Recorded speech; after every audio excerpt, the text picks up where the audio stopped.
It had been 6 years since that night, 6 long years since the city lights flickered over the rain-soaked streets where I'd made the biggest mistake and the most unforgettable memory of my life. I thought it was something that had dissolved into time, something that lived only in the back of my mind. But fate has a way of circling back when you least expect it. I was standing on the curb outside a small diner, the smell of coffee and wet asphalt filling the air, when a patrol car slowed to a stop beside me. The window rolled down, and the beam of the headlights fell across his face. My breath caught. It was him. The same man whose uniform I'd once unbuttoned with trembling hands, whose lips I'd kissed like the world would end at dawn. "Didn't think I'd see you again," he said, his voice calm but eyes burning with something I remembered all too well. "But I never forgot you. Or your kiss." I froze, the past rushing back in a flood of warmth and guilt. I'd run from it once, convinced I was protecting both of us. But now, under the soft glow of streetlights and memory, I realized some stories refuse to stay buried.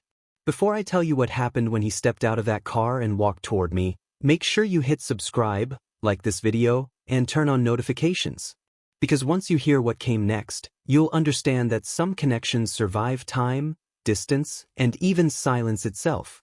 He stepped out of the car slowly, closing the door behind him like he had all the time in the world. The sound of the latch clicking echoed louder than it should have, cutting through the drizzle that kept falling from the black sky. The street was almost empty, just the hum of traffic in the distance and the occasional hiss of tires on wet pavement. I stood frozen, every nerve in my body firing at once. My heart pounded so hard that I could hear it in my ears. He walked toward me, one hand resting casually on his belt, the other brushing raindrops from his sleeve. The streetlight above us flickered, lighting his face in flashes. He hadn't changed much, same short dark hair, same sharp jawline, same deep blue eyes that could look through you like glass. But now there were small lines around his mouth, the kind that come from trying to hold too much inside. "Evan," he said, my name rolling off his tongue like it belonged there. I swallowed. "Liam." He smiled, slow and knowing, like the years hadn't passed at all. "You remember?" "How could I forget?" I managed. My voice sounded steadier than I felt. For a moment, neither of us said anything. The rain kept falling, soaking through my jacket, but I didn't move. I was afraid that if I blinked, he'd disappear again, like that night had been a dream instead of the single most real moment of my life. He finally broke the silence. "You still look like trouble," he said, his mouth curving into that half-smirk that used to undo me. "Guess some things don't change." I forced a laugh. "And you still talk like you're arresting me." That made him chuckle, but there was a shadow behind it. Maybe I should have back then. Would have been easier than walking away. My chest tightened. "You walked away because you had to." He tilted his head slightly. "Did I?" His eyes locked on mine, and for the first time in years, I felt that same pull, the gravity between us that had once defied everything. The world around us blurred until it was just him and me and the quiet rhythm of rain. He stepped closer. I could smell the faint trace of soap and aftershave beneath the scent of wet asphalt. His hand brushed against mine, accidentally, maybe. But it was enough to make my breath catch. "You disappeared," he said, voice low now, softer. "One day we were whatever we were, and the next you were gone. No note. No call. Nothing." I looked away, watching the rain gather into small rivers along the curb. "It wasn't about you." "Don't lie to me, Evan," he said. There was no anger in his tone, just a quiet ache. "You don't look at someone like that unless it means something." I bit my lip, trying to find words that wouldn't unravel me. "It did mean something. Too much, maybe. You were a cop." I don't even know what I was back then. "I thought if I stayed, I'd ruin you." "You didn't ruin me," he said quickly. "You saved me from myself." I looked at him again, stunned. He shrugged slightly. I was stuck in this world where everything had to look perfect. The uniform, the rules, the walls I built. "You made me feel like I could breathe for once. And then you were gone, and it was like..." He stopped, closing his eyes for a second. It was like someone turned the air off. The honesty in his voice hit me harder than any confession could have. I took a step toward him. I never stopped thinking about you. His gaze lifted, meeting mine again. For a second, the rain seemed to fade. Then why are we talking like strangers? I opened my mouth, but no sound came out. I wanted to say because I was afraid.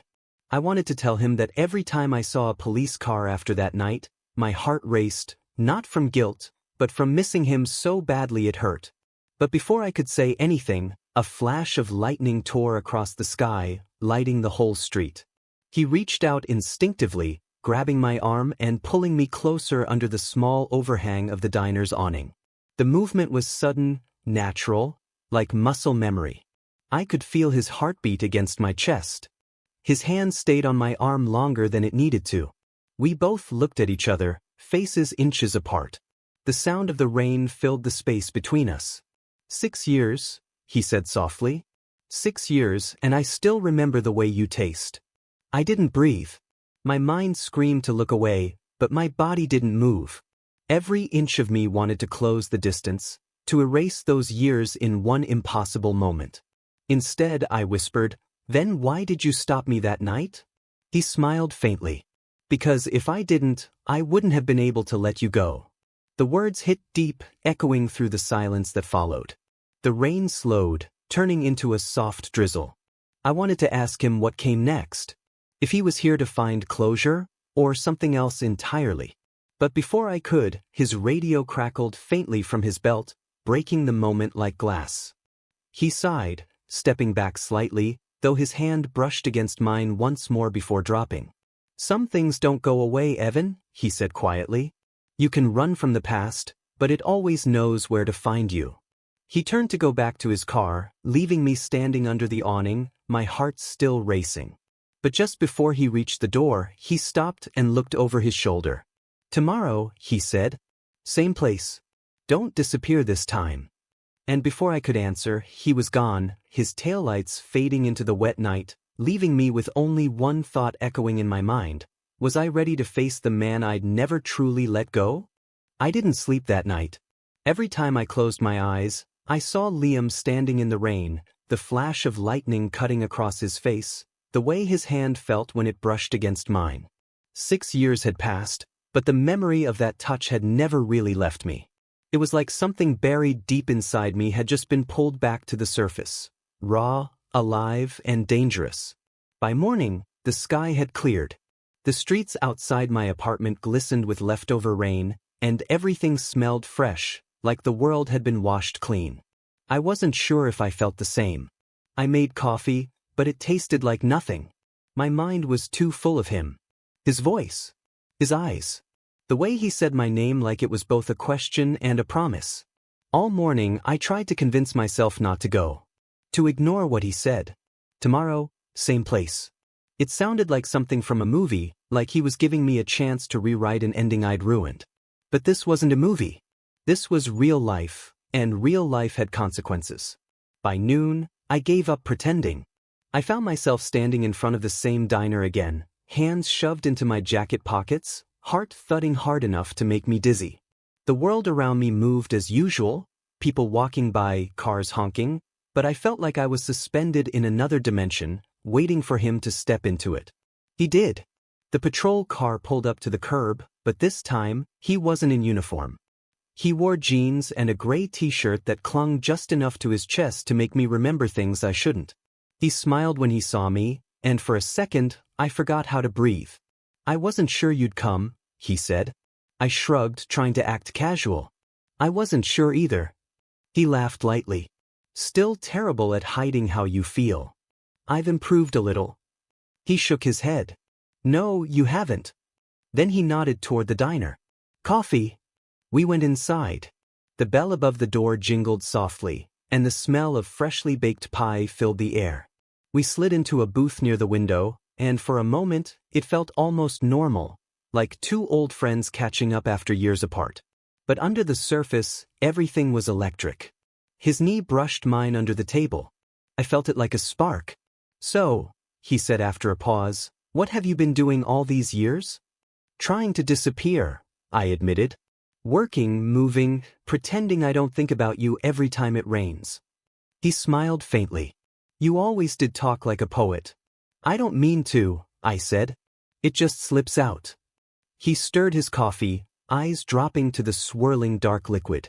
I thought about you too. More than I should have. I looked at him, waiting for the rest. There were nights I'd drive past the street where you used to live, he continued. I'd tell myself it was just coincidence. But I was lying. I kept hoping I'd see you again. Even when I knew it was over. It wasn't over, I said quietly. It just stopped. He looked up then, and the weight of his gaze hit me like a wave. You stopped it, Evan. You walked away. He was right, and the guilt I'd carried all these years rose again, thick and heavy. I was scared, I said. You were risking everything. Your job, your reputation. You think I didn't know what that meant? He leaned forward, voice low. You think I cared about any of that? I cared about you. The words hung between us like smoke. I didn't know what to do with them. A waitress passed by, asking if we wanted refills, breaking the moment. When she left, silence filled the space again. He sighed. You still don't get it, do you? Get what? That some things are worth the risk. I stared at him. And some things destroy you. He didn't flinch. Then let them. Something in me broke a little right then. He said it with such quiet conviction, like he'd already made peace with everything I'd run from. Liam, I said, my throat tight, you don't know what it was like for me after that night. I kept replaying it, wondering if we were crazy, if I'd imagined it. You kissed me like it meant something, then told me to go before anyone saw. What was I supposed to think? He leaned back, his jaw tightening. I told you to go because there were other officers in the building. You would have lost more than I would have. I blinked. What? He nodded slowly. You think I didn't notice the bruises on your arm? Or the way you flinched when someone raised their voice? You were in a bad place, Evan. I didn't want to make it worse. My chest ached. I hadn't realized he remembered that. I hadn't realized he saw me that clearly. The tension that had been growing between us shifted, softer now, warmer. I reached across the table, my hand trembling just slightly, and placed it over his. He didn't pull away. Maybe I made the wrong choice, I said quietly. Maybe leaving wasn't saving you. Maybe it was just running away from what scared me.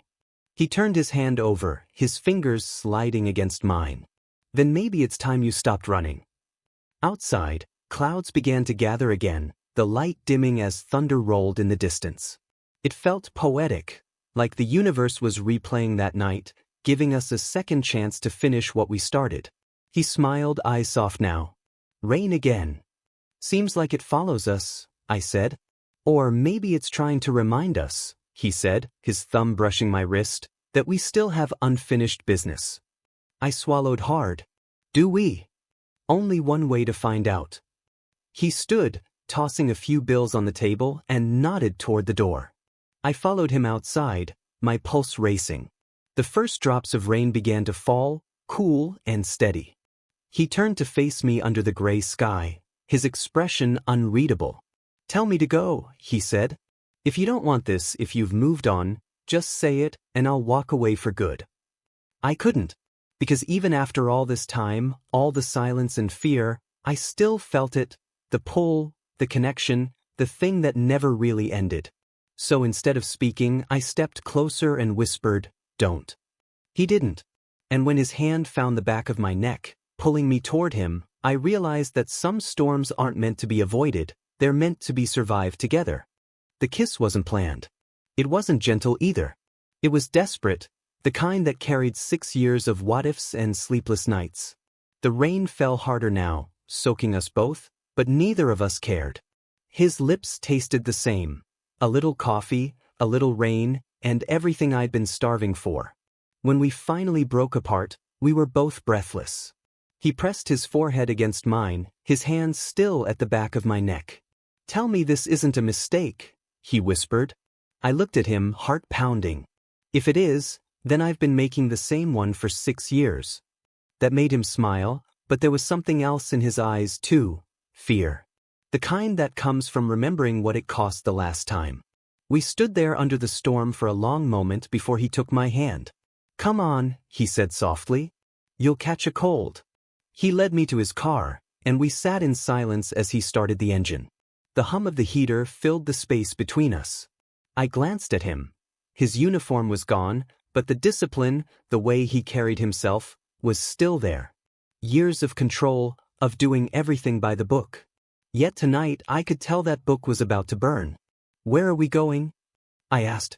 "Somewhere warm," he said, eyes fixed on the road. It turned out to be a small cabin near the edge of town, one of those quiet places surrounded by pine trees, where the air smelled like wood and rain. He parked outside, and we both sat there for a minute, neither of us moving. Finally, he turned to me. "You sure you want to be here?" "Yes," I said without hesitation. "I'm done running." Inside, the cabin was simple: wooden walls, a small fireplace, and the faint scent of old books. He threw his keys on the table and rubbed his hands together, trying to shake off the cold. I stood near the doorway, watching him. "Why this place?" I asked. "It used to belong to my uncle," he said. "When I need to think, I come here. No noise, no judgment." "Do you bring a lot of people here?" I asked before I could stop myself. He turned to look at me, one eyebrow raised. "You're the first." Something in my chest fluttered. He lit a fire, and the room slowly filled with a warm glow. I could see the tension in his shoulders begin to ease. "Feels strange," he said after a while.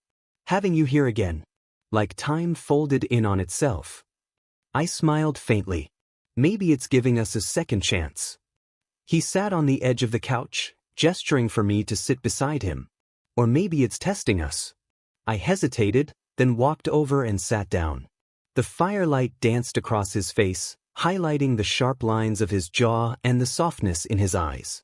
For a while, neither of us spoke.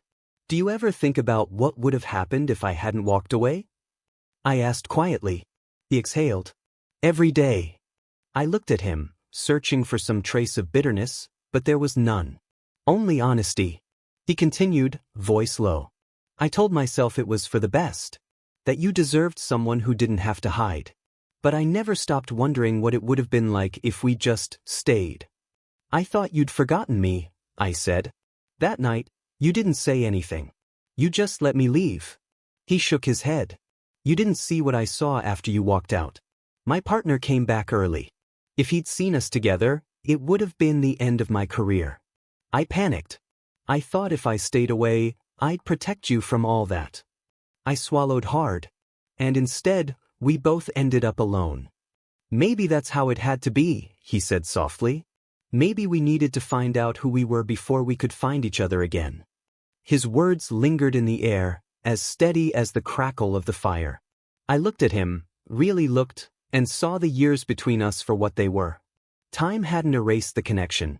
It had just buried it under layers of fear and silence. Now, sitting beside him again, I realized how quickly it could all come back to life. He reached for my hand, his fingers brushing against mine before interlocking them. "You still make me nervous," he admitted. I smiled.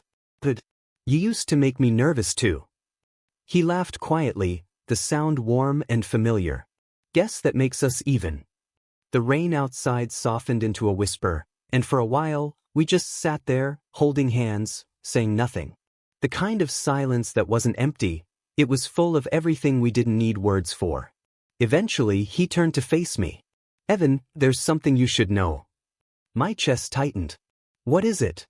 He hesitated, then looked me straight in the eyes. "I'm not a cop anymore." The words hit me like a jolt. "What? When?" "2 years ago," he said. "I had an incident on duty. Nothing serious, but it made me realize I couldn't keep living a lie. I was tired of pretending to be someone I wasn't. So I left. Started working with a veterans outreach group instead." I stared at him, my mind racing. "You quit everything?" He nodded. "Yeah." I thought maybe I'd lost my mind. But for the first time I felt free. Something inside me cracked open. I reached out and touched his cheek. "You did all that, and you still thought about me?" "Every step of the way." I didn't say anything. I just leaned forward and kissed him again. Slower this time, like gratitude, like forgiveness. His hand slid behind my neck, pulling me closer. The world felt still again, wrapped in the sound of fire and rain. When we finally pulled apart, he rested his forehead against mine. "I don't know where this goes," he said. "But I know I don't want to lose you again." I smiled through the tears I didn't realize I'd been holding back. "Then don't." He brushed his thumb against my cheek. "Stay tonight." It wasn't a question.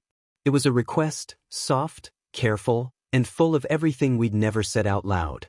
And when I nodded, his shoulders relaxed. Outside, the rain began again, not violent, but steady, like the rhythm of something finally finding peace. The fire had burned down to embers, but the room was still warm. Outside, the rain had turned to a fine mist, the kind that makes everything sound softer. Liam sat across from me now, one arm resting on the back of the couch, the other wrapped around a mug of coffee he hadn't touched.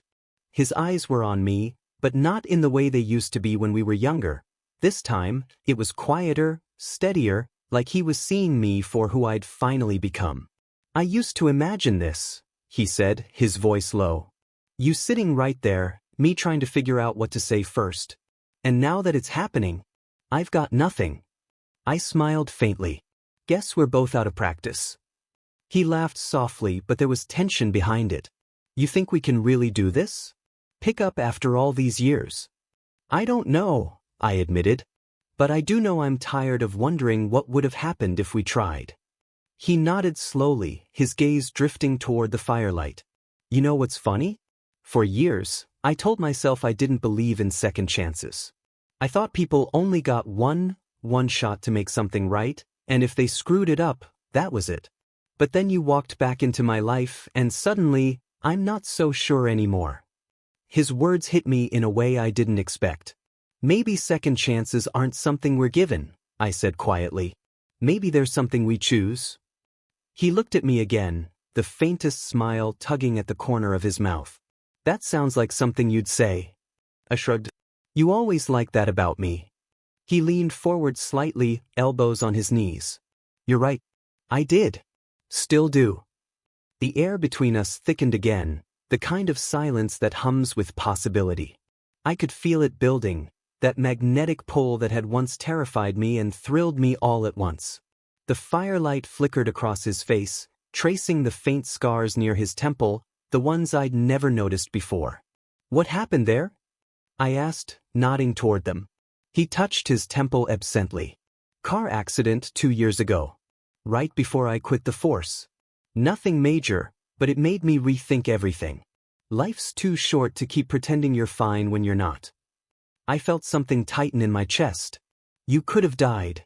"Yeah," he said, eyes softening. "But I didn't. Maybe I was meant to find my way back to this." I didn't know what to say. There was something almost sacred about that moment. The way he said this and looked at me like I was part of whatever reason he was still alive. I swallowed hard. "You always had a way of saying the exact thing that ruins me." He chuckled softly. "Guess some habits die hard." We both laughed then, and for a moment it felt easy, like we'd peeled away all the years, all the fear, and found the same connection waiting underneath. But then his expression changed. He looked down at his hands, tracing the edge of his coffee mug with his thumb. "There's something else," he said. The tone in his voice made me straighten up. "What is it?" He hesitated. "There's someone else." There was. My stomach dropped. I didn't move, didn't breathe. "Was. Her name was Claire," he said. "We met through work after I left the department. It wasn't serious, not at first. I think I was just trying to feel normal again. But she knew something was missing even before I did." "And what was missing?" I asked quietly. He looked up at me, eyes heavy with meaning. "You." The words landed like a punch and a bomb all at once. I wanted to be angry, to feel jealous, but all I felt was the ache of recognition. We'd both tried to fill the void left behind. Him with someone kind and safe, me with distraction after distraction that never stuck. I took a deep breath. "You don't owe me an apology for living your life." He shook his head. "It's not about that. It's about being honest. I don't want to start this, whatever this is, pretending I didn't make mistakes too." I nodded slowly.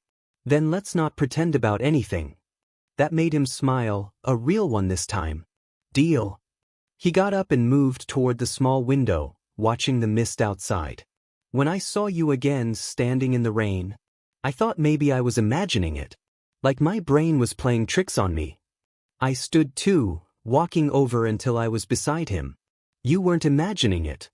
He turned to me, his face inches from mine. Good. Because I don't think I could survive losing you twice. For a moment, neither of us moved. The air felt heavy, charged. I could hear the rain against the glass, the faint crackle of the fire behind us, the steady rhythm of his breathing. Then he reached out, his fingers brushing against my jaw. I missed this, he said. The way you look at me. Like you see something I don't. I smiled faintly. Maybe I do. Then tell me what it is, he whispered. I hesitated, my heart pounding. It's the part of you that still believes in good things, even when life gives you every reason not to. He closed his eyes for a second, as if the words hit too close. You always did see through me. I never stopped trying, I said. He opened his eyes again, and something in them shifted, softer, warmer, certain. His hand slid to the back of my neck, his thumb tracing the edge of my hairline. Then stop trying, he murmured. Just stay. I leaned into his touch, the rest of the world falling away. The fear, the guilt, the years we'd lost, all of it seemed to dissolve in that single moment. He kissed me again, slower this time, deeper. The kind of kiss that didn't demand anything, just promised. When we finally pulled apart, he pressed his forehead against mine and whispered, You have no idea what it does to me, seeing you here like this. I smiled softly. Then show me. He laughed, the sound low and rough. Careful what you ask for. I met his gaze, unflinching. I'm not afraid of you anymore, Liam. And for the first time since that night 6 years ago, I saw it. The relief, the release, the quiet joy of two people finally finding the courage to stop hiding. Outside, dawn began to break, a pale light cutting through the mist. And in that tiny cabin, surrounded by rain and memory, I realized something I should have known all along. Sometimes, the hardest battles aren't fought with weapons or rules, they're fought with the heart. The next morning came quietly, the kind of gray dawn that carries the smell of wet earth and the promise of something new. The fire had burned out during the night, leaving behind a faint warmth that clung to the air. I woke to the sound of rain still falling, lighter now, almost peaceful. Liam was already up. I could hear him moving around the small kitchen, the faint clatter of dishes and the low hum of a tune he was probably unaware he was humming. For a moment, I just watched him from the couch, where I drifted off halfway through talking to him the night before. His hair was damp, curling slightly at the ends, and he was barefoot, something about that made him look more human, less like the soldier or cop I'd known. Just him. Morning, I said, my voice still thick with sleep. He turned, startled but smiling. Hey, didn't mean to wake you. You didn't, I said, stretching a little. You make a habit of cooking for unexpected guests? He shrugged. Only the ones who look like they haven't eaten a decent breakfast in weeks. I laughed softly. Guilty. He handed me a mug of coffee, then sat opposite me at the small wooden table. You okay? He asked, his voice quieter now, careful. I looked at him, really looked. I think so. I can't remember the last time I felt this calm. He nodded, staring into his cup. Feels strange, doesn't it? To not be running from something. Or someone, I added, and that made him look up. He smiled faintly. You always knew how to hit where it hurts. I don't mean to, I said softly. It's just, honesty sounds different when you've been silent for too long. He leaned back in his chair. Yeah. Silence gets heavy after a while. We sat in that easy quiet for a few moments, sipping our coffee while the rain whispered outside. It should have been peaceful, but underneath it all, something restless stirred in both of us. He finally spoke again. What happens now, Evan? The question hit me harder than I expected. What do you mean? He gestured vaguely around the cabin. This. Whatever this is turning into. I hesitated, the words catching in my throat. I don't know. I didn't plan for any of this. He chuckled softly. Neither did I. But now that you're here, I can't just pretend it doesn't mean something. It does, I said quickly. You know it does. He nodded slowly. Then maybe that's enough for now. He stood and crossed the small space between us, resting a hand on my shoulder. You don't have to have all the answers. You never did. Yeah, I said with a half smile, but you always wanted them anyway. Still do, he admitted, grinning a little. Something about that grin, that easy mix of confidence and vulnerability, made me stand too. We were close again, and it didn't take much for the space between us to disappear. His hands found my waist, steady and certain, and I felt myself lean into him without thinking. It wasn't about lust or longing anymore. It was about recognition, like two halves finally remembering they belonged together. But before either of us could speak, a sudden knock shattered the quiet. We both froze. He frowned, stepping back slightly. Nobody ever comes out here. Another knock. Louder this time. I tensed. Maybe it's nothing. A hiker or... He shook his head, already moving toward the door. No one hikes in this weather. He opened it cautiously, and a tall man stood there, drenched from the rain, wearing a dark jacket. His expression was unreadable, but the moment Liam saw him, his whole body stiffened. Liam, the man said flatly. You've been ignoring your phone. I told you I was done, Liam said, his voice low and sharp. Yeah, well, the man replied, glancing past him and noticing me, it doesn't look like you're done with everything. Liam stepped forward, blocking his view. You need to leave. The tension in the air was suffocating. I stood frozen, trying to piece together what was happening. The man laughed humorlessly. You think you can just walk away? There are people asking questions. You can't keep hiding out here forever. Watch me, Liam snapped. The man stared at him for a long moment, then looked past him again, directly at me this time. Be careful who you trust, he said, before turning and disappearing back into the rain.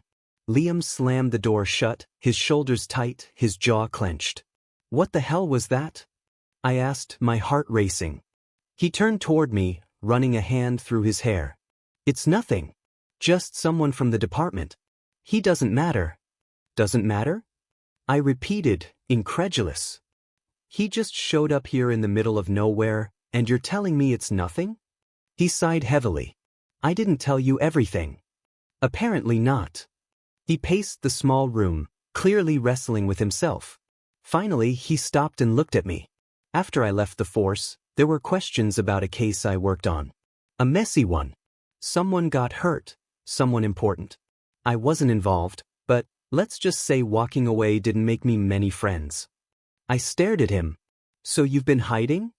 I've been staying out of sight, he corrected. It's safer that way. For who? I asked quietly. He met my eyes. For both of us. I felt my stomach twist. You should have told me. I was going to, he said. But then you showed up, and for the first time in years, it felt like maybe I could breathe again. I didn't want to ruin that. I took a step toward him. Liam, if you think I came here just for a few nights of pretending, you're wrong. I'm not walking away this time. Not because of some past you're afraid of. He exhaled slowly, his shoulders relaxing just a little. You really mean that? I do. For a long moment we just stood there, the air between us thick with fear and something deeper, something like faith. Then he nodded. But if we're going to do this, I need to be honest about everything. I looked at him, the firelight flickering against his face, and realized I was no longer afraid of what might come next. Then start talking. Outside, thunder rumbled again, distant but growing closer, a reminder that storms never really stay gone. But maybe this time, we wouldn't face it alone. The rain had stopped by morning, but the air outside the cabin was heavy, charged with the kind of silence that feels like it's waiting for something to happen. I sat by the window, watching the mist rise from the wet ground, trying to make sense of everything Liam had told me the night before. The truth, as messy and complicated as it was, had only made one thing clearer: I wasn't leaving him again. Behind me, I heard him moving around, throwing things into a small duffel bag. The sound made my chest tighten. You're not thinking of leaving, are you? I asked, my voice low but steady.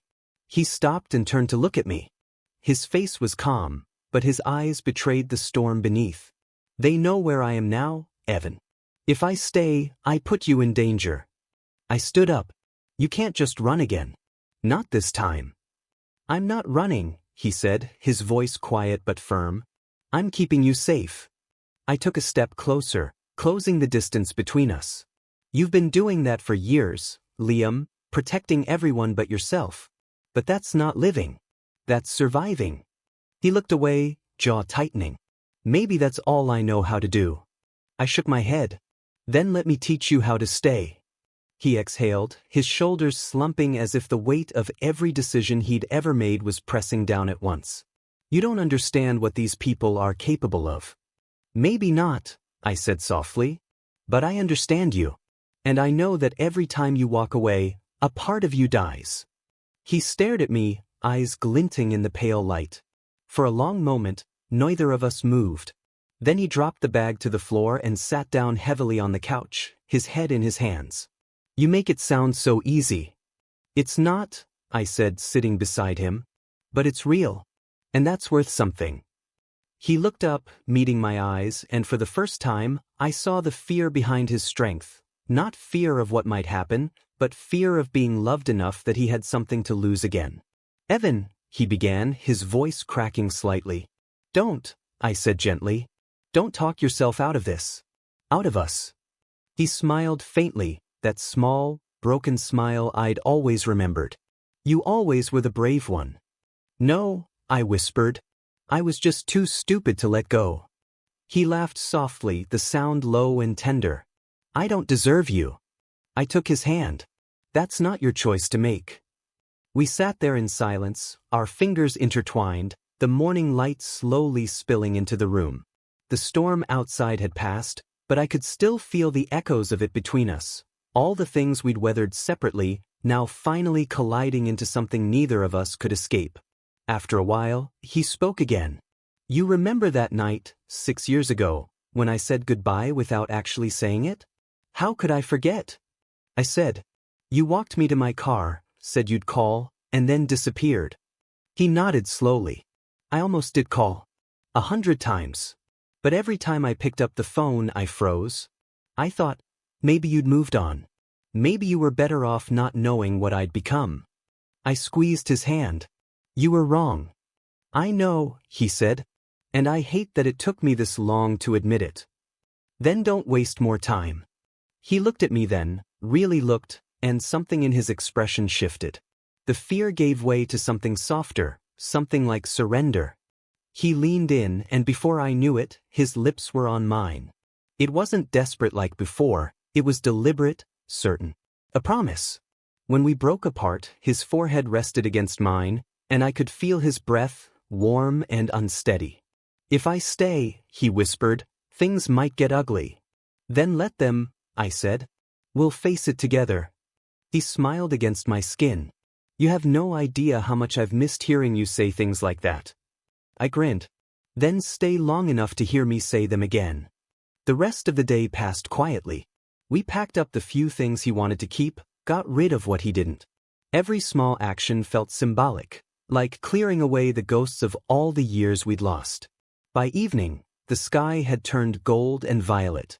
We stood outside the cabin, watching the sun dip behind the trees. The air smelled of rain and pine and something new, something like hope. Liam turned to me. You sure about this? About me? I nodded. You asked me that once before, remember? And I told you I didn't know. But I do now. And what's your answer? He asked softly. I smiled. Yes. Always yes. He reached out, brushing his thumb across my cheek. You're the only person who ever made me believe I could be more than the mistakes I made. You already are, I said.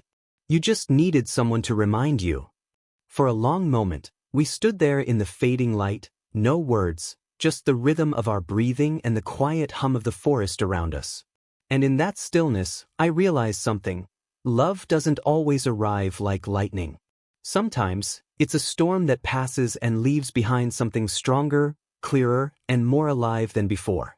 He looked up at the cabin one last time. Guess this place won't feel so empty anymore. I slipped my arm around his waist. Neither will you. He smiled, a small, content smile that reached his eyes. Let's go home. We started walking toward his car, the gravel crunching softly beneath our boots. The sky was clearing, streaks of pink breaking through the gray. I glanced back once, at the cabin, at the place where everything had changed.